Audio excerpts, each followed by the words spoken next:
So the Milwaukee Bucks defeated the Phoenix Suns in 6 games last night, and they have been crowned the 2021 NBA champions. Round of applause for Giannis, the Bucks, Coach Bud, everybody involved. Nobody really expected the Bucks to win at all. I think if you go, they were some people's favorite, but if you were looking into a lot of playoff predictions, it was a lot of Lakers, it was a lot of Nets, maybe it was some Philly, but I feel like the Bucks were like the 4th or 5th most popular team to win it all, just because the last 2 years have ended in disappointment. Even though 2 years ago they made it to the conference finals, which wasn't a disappointing year at all. It's only just last year ended in disappointment, and they were the best team in the NBA, Giannis MVP, and they lose to the Heat in 5. But here they are, NBA champions. Giannis at 26 has 2 MVPs, a depoy, Finals championship, and a Finals MVP. It looks a little bit better than Jordan's and LeBron's resume at 26, which is kind of crazy. That's why I was kind of rooting for the Bucks, because I love Chris Paul. He's one of my favorite players ever.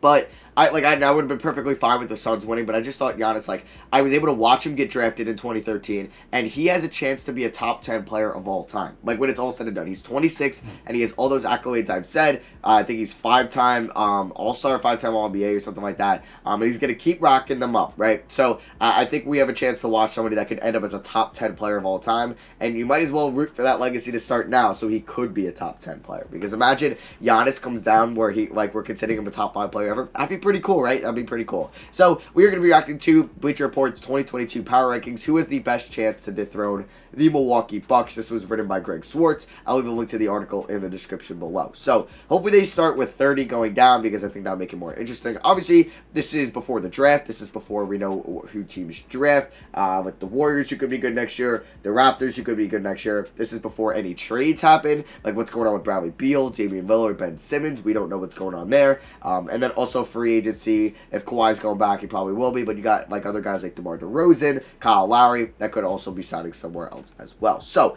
you kind of mentioned that. And then players with 2022 player options also won't count as members of the roster unless they've opted in. Oh, okay. So, yeah, they're maybe thinking that Kawhi and Chris Paul. All right, so they're going to take that into effect. And you know what I didn't know? That Chris Paul can't take a pay cut because he's the president of the NBA Players Association, which is kind of crazy because you could be like, all right, Chris Paul signs with his buddy LeBron in LA, takes like a 2-year, $25 million deal, something like that, but he can't do that, which is kind of crazy to me. All right, so 30 Orlando Magic. Do I think they'll be the worst team in the league next year? Probably. Yeah, they probably will, because they just lack veterans, besides Terrence Ross, and who knows if they try to move Terrence Ross. They're going to have such a young core. You can definitely see them as the worst team in the league next year. Them or OKC, and they also have OKC at 29. All right, I can agree with that so far. Coming in at 28, 27, I would say maybe Cleveland. Would I have Cleveland there? Possibly. Cleveland, San Antonio, Sacramento. I don't know. Let's see who they have at 28. And it is Detroit. Duh. Detroit. I should have said them. I don't know why I did it. Yeah, I completely forgot about Detroit. They went over my head. All right. Now it's like, who's going to be the next group? Probably Houston. Yeah, I kind of forgot about Houston too. The team's freaking 1 and 2. All right, so Detroit at 28, I agree with. Houston at 27. Yep. All right. Now 26. I agree with this so far. Is this where it gets tough?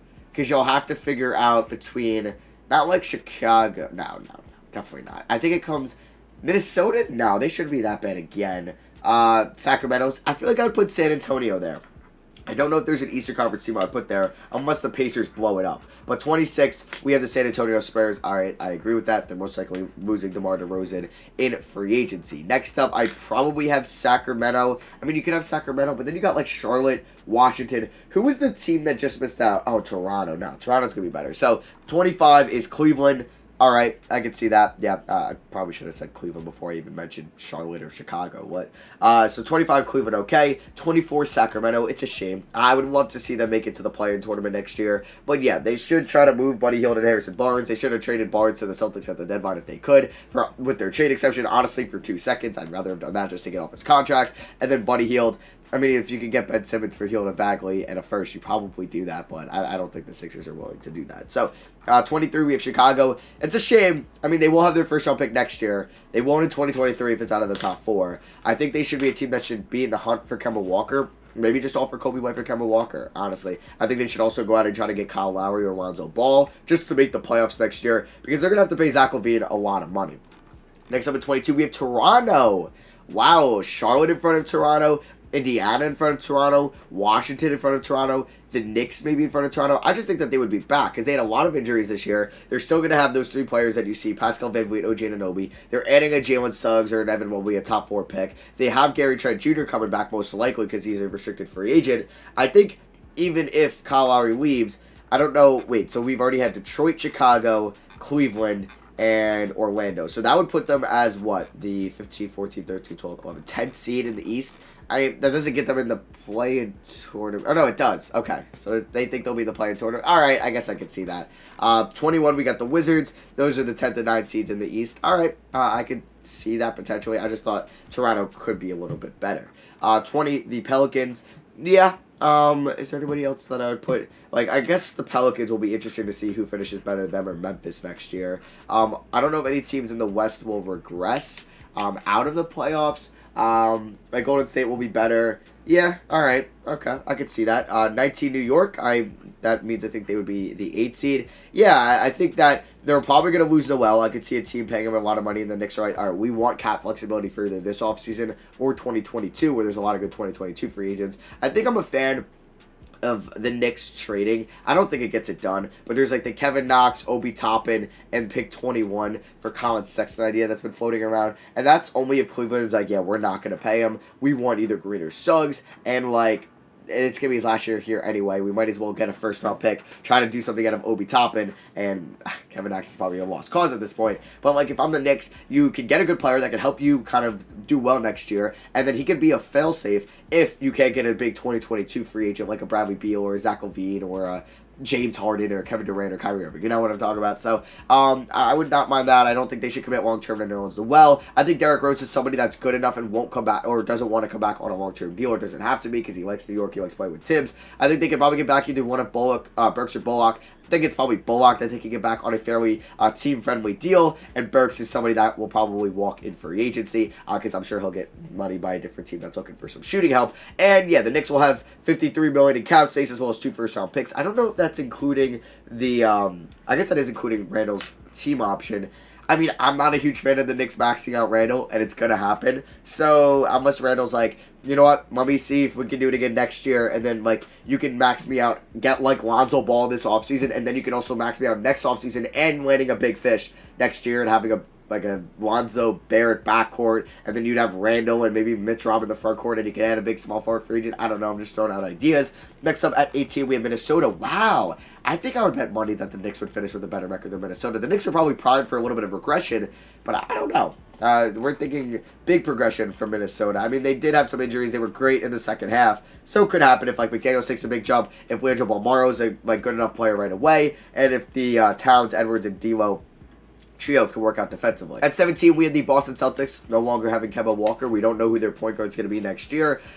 Is it going to be Marcus Smart? Is it going to be Peyton Pritchard? Possibly. They could look at maybe somebody in free agency. Who knows? I'm sure like they can get Spencer Dinwiddie on a 1-year deal. I don't know. I'm just on random stuff there. Charlotte at 16. Seeing a big jump from Charlotte. I honestly think that the Knicks could finish with a better record than Charlotte, but that's just probably me being biased. But Hayward doesn't get hurt. Rozier will be back. LaMelo will be better. PJ Washington should be better. They have Bridges. They'll have, what, the 12th pick or something like that in this class, the 11th pick, or no, 13, somewhere around there. You know what I'm talking about. I think it might be 11 or 12. They could add potentially like a Moses Moody. I mean, if he falls, they can add a James Bouknight. They can add a Corey Kispert, somebody to make them better immediately next year. Clippers at 15. I mean, yeah, it's not going to be great because Kawhi Leonard's going to miss most of the season with a torn ACL. He might come back for the playoffs. Probably will. And I think Paul George and this team, if they re-sign Reggie Jackson, they're good enough to make the playoffs, or at least the play-in tournament enough where Kawhi will come back.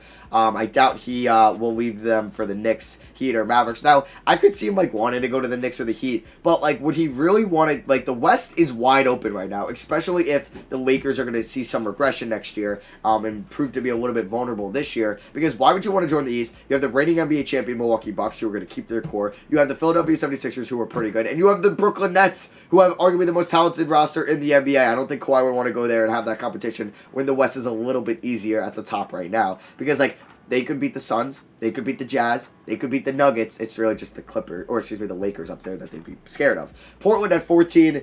Yeah, I mean, the roster's probably going to look a little bit different. I think they should try their hardest to do. I don't know. In my mind, I've come up with a couple cool ideas that they should try to trade CJ and whatever for Ben Simmons. And then try to trade Nurkic, Anthony Simons, and maybe a pick for Miles Turner. And then imagine having Dame, Norman Powell, they re-sign him, Rocco, Simmons, Turner. Rocco, Simmons, Turner would just make them arguably one of the best defensive teams in the Western Conference. And then you have your scoring out of your backcourt. Not that bad, right? Not that bad, but I'm sure you would want another shot creator in there. Memphis at 13. Okay, seeing a jump from them. We'll see if they add a player in the offseason. But I feel like they won't because, yeah, like they have a great supporting cast. That's what, like 7, 8 deep. Like you have Ja, Triple J, Valanciunas, Brooks, Anderson, Allen, Clark, Bain, Jones, Melton. That's 10 guys right there. Who else are they adding in this offseason? They have like the 20th pick in the draft or 22. Like, are they going to be, or 24 or something, are they going to be adding somebody throughout there? Or it might be 18. Yeah, somewhere around there. Like, are they going to be adding a Chris Duarte as well? We'll see if they do anything maybe in the trade market also. Pacers at 12. I disagree. I mean, if they're fully healthy with Brogdon, LeVert, Warren, Sabonis, and Turner, they should be fine. I mean, Rick Carlisle should make them a better team. We'll see if they improve their bench. Yeah, I mean, a healthy TJ Warren, a full season out of Karis LeVert should make them better. But, like, I don't know. I feel like they're going to make a big trade this offseason. But, yeah, I guess it's what a projection is. Miami Heat at 11. Okay, makes sense. Mavericks at 10. Yeah, we just should expect them to get better. I mean, we'll see how they are under Jason Kidd, though. Denver at 9. I'm surprised that's a little low. I thought with Jamal Murray, they'd be a top, like, 16. So that seems a little low to me. Golden State at 8. With Klay coming back, I think we're all excited. Crossing our fingers, Klay's coming back. But we will see. Wiseman gets another year under his belt. We'll see what they do in the draft with 7 and 14. The Warriors should be good again next year. Phoenix at 7. Okay. Yeah, I mean, reigning Western Conference champions, they should be a top 10 team. 6, we got Philly. Yes, even Ben Simmons or not, they should be a top 5 or 7 team. Lakers at 5. Okay, so we got Brooklyn, Milwaukee out of the Eastern Conference. West, we got Utah. Utah in front of Phoenix. The Lakers is interesting. Atlanta. You think Atlanta is better than Philly? I mean, like, yes, Atlanta beat Philly. I don't know. It's going to be hard for them to replicate that. I mean, they're going to get better. I don't know. Maybe I'm hating on the Hawks too much. Jazz at 3. All right. Bucks at 2. And then Nets at 1. All right. Yeah. Let me know what you guys think of that down below. Interesting top 10. Very interesting top 10. Drop a like if you guys did enjoy the video. Let me know down below what you guys think. I love you guys, and I'll catch you on the next one. Peace.